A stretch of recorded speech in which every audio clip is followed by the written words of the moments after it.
We would all like some quick and simple ways to improve our health, but we're inundated with often conflicting advice. So, if you were going to try just one thing to improve your mental and physical well-being, what should it be?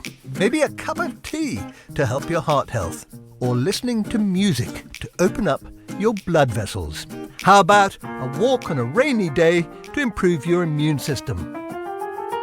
I'm Dr. Michael Mosley, and this is Just One Thing, where each episode we'll explore one thing you can start doing today to improve your health or life in ways you might not expect. It's mid-afternoon, and I'm about to do something that I really enjoy and rarely make time for. It's a simple trick that could elevate my mood and also benefit my blood vessels. I'm listening to music. Now, I do love music, but usually I just have it on as background, if at all. Rarely do I just sit down and properly enjoy it. We've explored how good singing is for you in a previous episode of Just One Thing, which you can catch on BBC Sounds. But recently, one of our listeners wrote in and asked us to do a Just One Thing on listening to music. So I've been looking into it. And there is some genuinely surprising science. The amazing thing is that just sitting back and listening to tunes can enhance your health and well-being, from easing pain to giving your brain a boost. Popping some beats on could even boost your exercise performance. So why not hit that play button and listen to more of your favourite tracks? I'll be speaking to Roberta, a charity worker in Cheshire, and I want to see if listening to music is just one thing she'd like to try. Hi, Roberta. Hi, Mike. What do you do to relax in your downtime? I love to be outdoors and I love walking with my dog. He's a great listener. My dog is also a great listener. What about listening to music, though? What types of music do you like? Sometimes I just use it to help me concentrate. I listen to Tchaikovsky, or I've started doing some Bollywood dancing recently, so I listen to Bollywood music. I love the eclectic nature of your music. Now, do you ever put on a tune just to lift your mood or relax after a long day? No, not really. When I want to relax, I go for a walk and I try to listen to the nature or use the time to think. But I don't normally use music to help me relax. So my challenge for you this week is to make a playlist of your favourite pieces of music. I want you to take a pen and paper and jot down what you notice about the music and how it makes you feel. Okay. So I really want you to focus on it. Scientists call this mindful music listening. I'd also like you to try mindful music listening as you walk. Pick some fast-paced songs to up your pace. Yeah, definitely. It will help me keep myself fit as well. I'd like you to aim for 10 to 15 minutes a day. Fancy giving it a go? Absolutely. Sounds great. I really look forward to doing the challenge. I've asked Roberta to sit down and turn up the tunes every day for the next week, because the benefits of spending time listening to music go beyond simple relaxation. Let's start with how listening to music can benefit your blood vessels. In a small but fascinating study, 10 volunteers spent 30 minutes either listening to music they found joyful or listening to a relaxation tape. When people listened to music, their blood vessels dilated or opened up to a much greater extent than when they were listening to the relaxation tape. More elastic blood vessels means better cardiovascular health and improved blood flow to your tissues. So how could listening to music possibly do this? Well, it seems hearing your favourite tunes can lead to the release of endorphins and nitric oxide, which helps blood vessels maintain elasticity and function.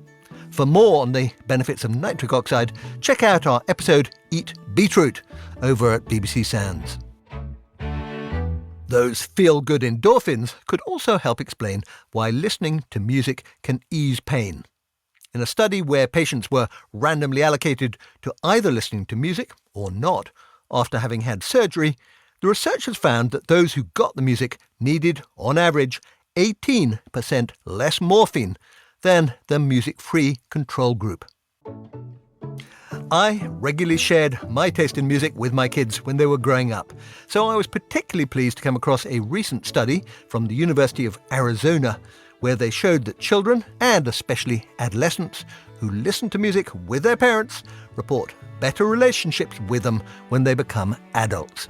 The researchers controlled for other non-musical ways that families spend time together and concluded that music seems to have a unique effect. So listening to music together in the car, the kitchen, or a concert could pave the way for future happy relationships.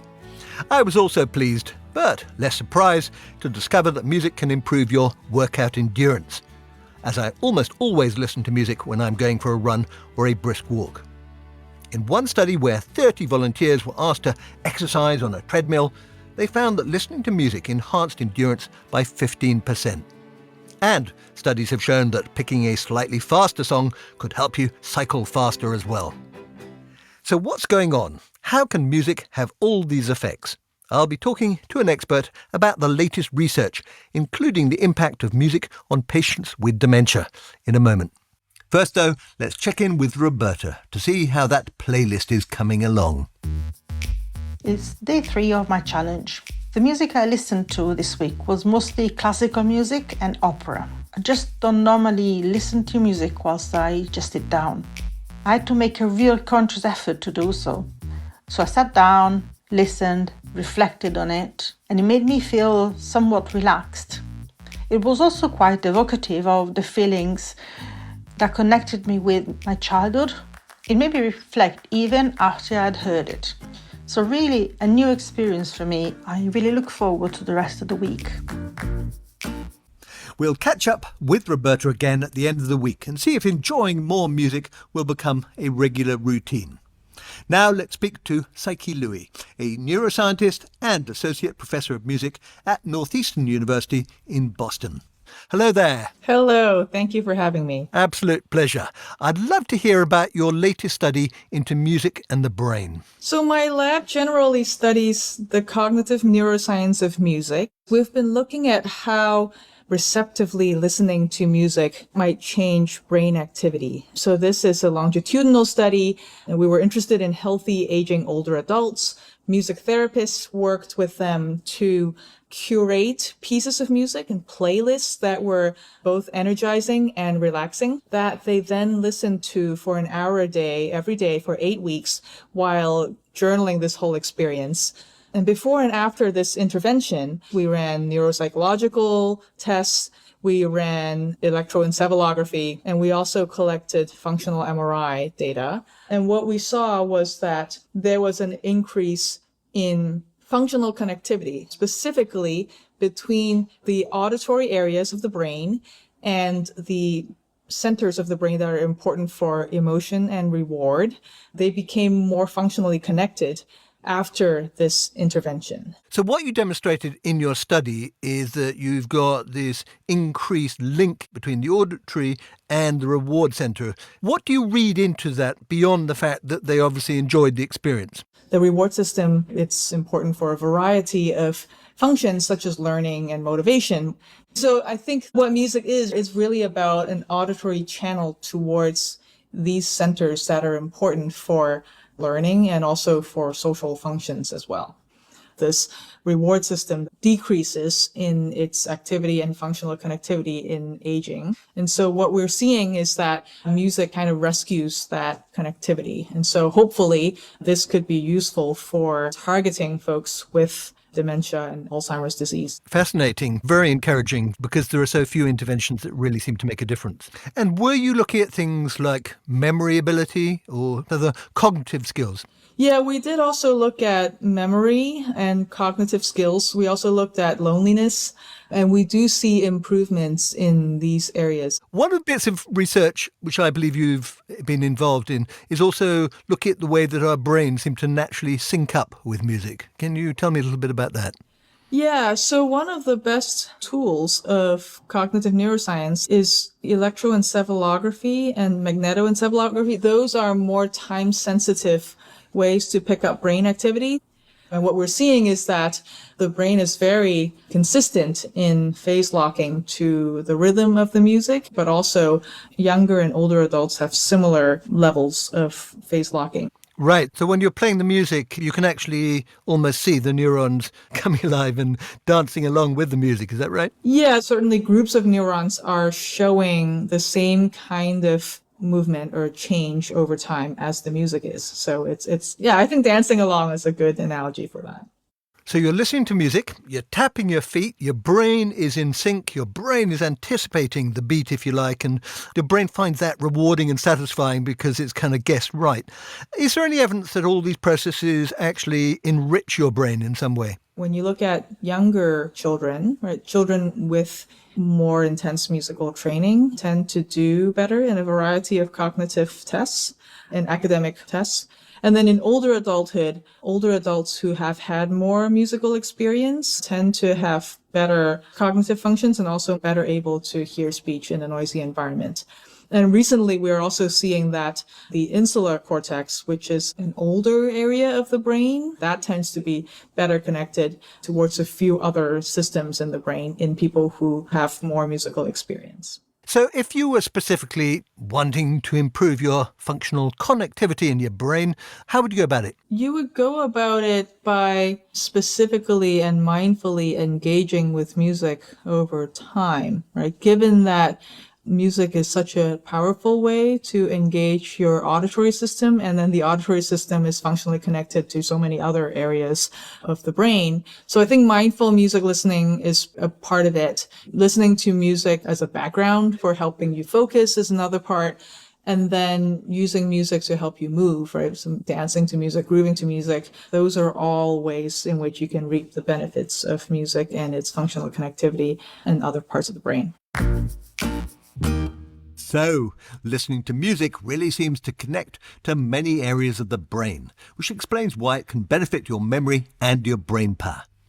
Now, let's check in one more time with Roberta to see how she's getting on with the sound of music. We've come to the end of the week. I must say the challenges have been really good for me. I've really enjoyed adding fast-paced music to help me have a more productive walk. When I go to the gym, I really dread being inside four walls and running on a treadmill looking at a wall or at a screen. So having fast-paced music has really helped me break a sweat and really helped me enjoy the benefits of being active. So really grateful for this, and this is certainly something I will carry on doing. Today I've come to my local gym for a ride on the exercise bike. Now, I've made a few playlists, one of them specifically for working out because it's got lots of fast tracks. The music is definitely motivating and you can't help synchronizing with the music, so I'm going pretty fast at the moment. Still hard though. So why don't you try listening to music a bit more? Take time out of your busy day and enjoy some good old tunes. You may well elevate your mood, ease your pain, and keep your heart and brain healthy. Right, just a few more miles to go. And a few more tracks as well. Woo! So that's it. It's just one thing you can incorporate into your daily routine, which really could benefit your body and life.